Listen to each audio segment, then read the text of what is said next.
Hi everyone, you're watching Tamit Saleh's Tennis Forum. Day 5 of the Australian Open has just finished, or a little earlier. We have had some shocks today, to say the least. We almost had a very big shock with Roger Federer 2 points away from going out of the tournament. He just about survived. We've lost big seeds, and yeah, I thought this was a good time to give you guys an update on some of the matches today, what's expected tomorrow, and also looking at the draw into the second week of Australia. If you haven't already, please do subscribe, as I do release weekly videos as well as additional content during the big tournaments like the Grand Slams, the Masters 1000s, the World Tour Finals, etc. And yeah, join our growing tennis community on this channel, and I'm going to challenge all of you guys to see if we can hit 50 thumbs up for this video. But yes, we have quite a bit to cover, so without further ado, let's roll the intro.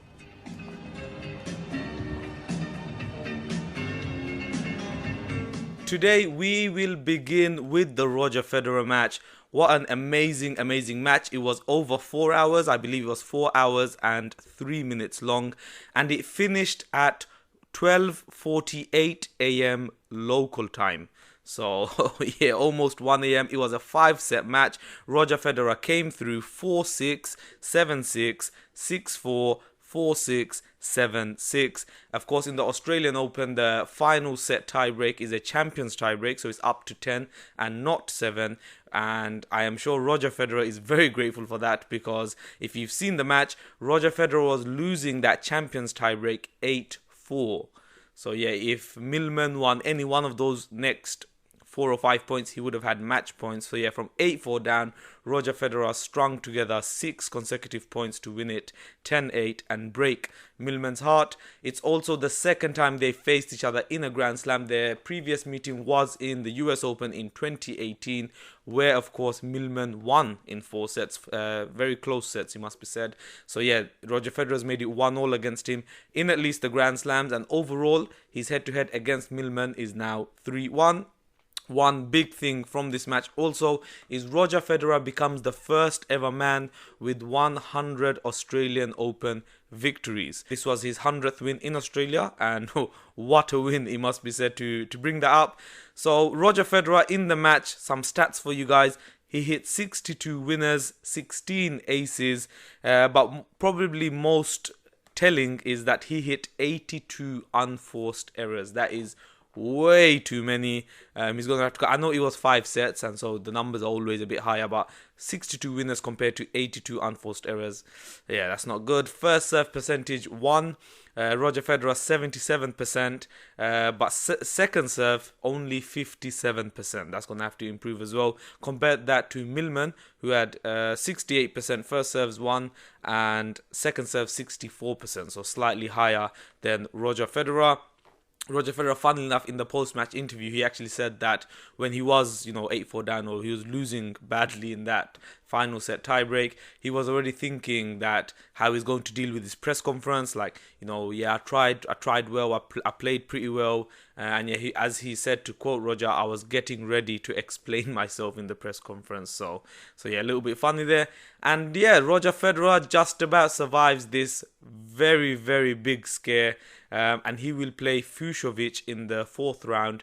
The guy, as you know, as some of you may know, he beat Denis Shapovalov in the 1st round. So yeah, what I think is interesting from this is, so I touched on it in my last video, in the earlier rounds, the big players, or those really contending for the title, they want it wrapped up in 3 sets so they can conserve a bit of energy and carry on.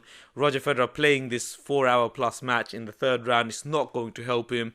But if he can get a straight sets victory against Fucsovics, then he may start. His recovery process will be slightly easier. But yeah, it's going to be difficult, especially at 38 years old now. It will be difficult. But yeah, what an amazing match that was.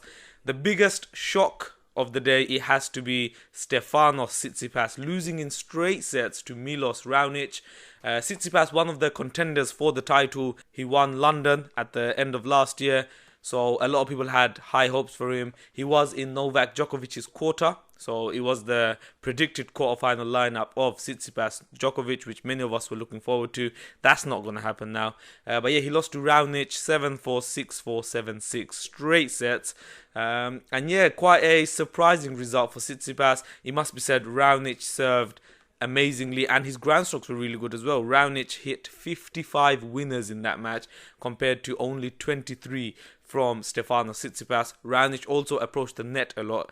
In those 3 sets alone, Raonic approached the net 41 times, winning 70% of those. So yeah, really, it must be said, surprising, but a great win for Raonic. He's the only Canadian left in the draw, and yeah, he's making Canada proud. 19 aces and a first serve percentage of 88% for Raonic.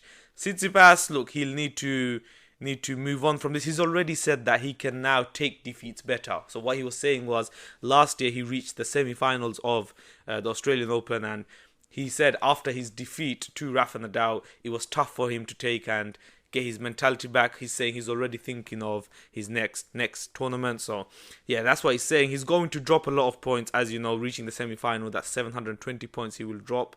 I believe he's only won about 45 or 90 for reaching the third round.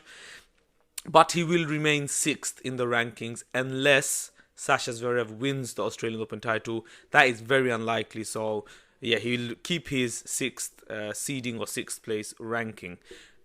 We expected Tsitsipas to face Roberto Bautista Agut in the next round. However, he also lost to Marin Cilic, and Marin Cilic won that in 5 sets, which is his first top 10 victory since the 2018 US Open. So instead of Tsitsipas RBA, which probably 95% of us predicted, it is going to be the veterans Raonic versus Cilic.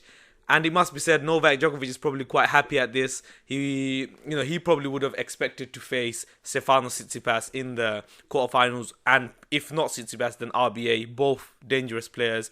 Not taking anything away from Cilic and Raonic. Cilic, of course, multiple-time Grand Slam finalist and a Grand Slam winner at the 2014 US Open. Raonic has also reached the Wimbledon final, which he lost to Andy Murray in 2016, I believe. So they have credentials, but I'm sure Novak will be happy that Tsitsipas and RBA are out, making his draw a little bit easier. Of course, it would have been the cherry on the cake for him to have Roger out as well.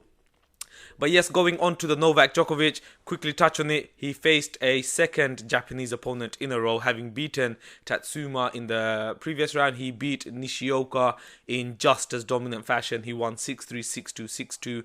One thing to take from that is Novak Djokovic is serving absolutely amazingly, for his standards at least. 17 aces, and I've never seen numbers like this, but first serve win percentage 94%.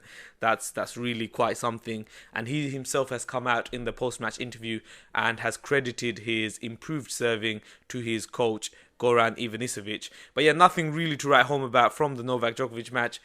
Only 1 hour 25 minutes on court. So, having dropped that set against Struff in the opening round, these back-to-back very quick matches will do Novak Djokovic very good. And he will play Diego Schwartzman in the 4th round. Schwartzman, this one is going to seedings. Schwartzman has not lost a set yet in the Australian Open this year.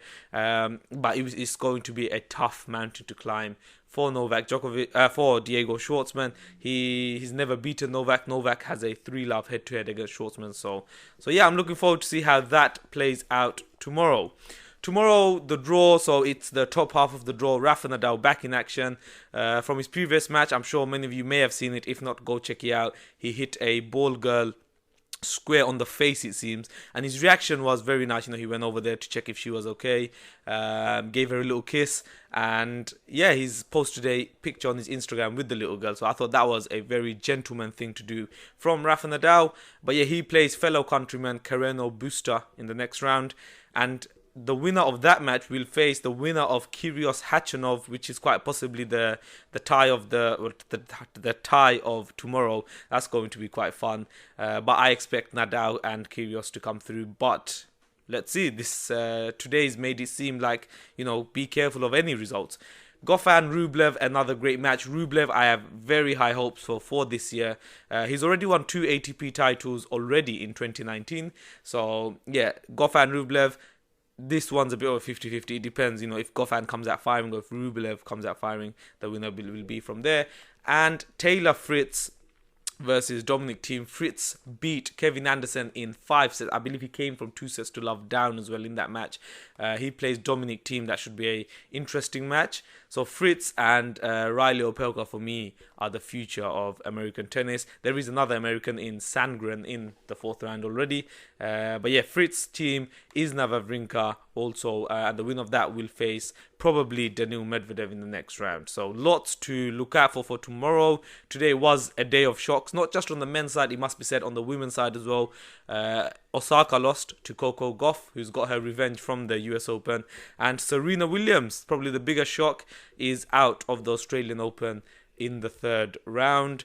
And yeah, the quarterfinal lineup, as I've said, for the bottom half of the draw: Sandgren, Fognini. Fognini, for once, was not taken to 5 sets. He's made a bit of a habit this Australian Open, winning 5-set matches, but yeah, 1 in straight sets. He plays Sandgren, the American.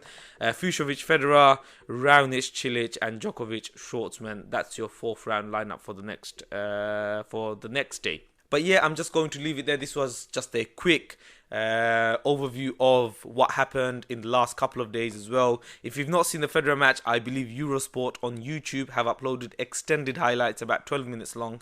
You can go check that out. It was actually quite a fantastic match. But yes, if you haven't already, please do subscribe. Do leave your comments below on your thoughts. What did you think of the Federer match?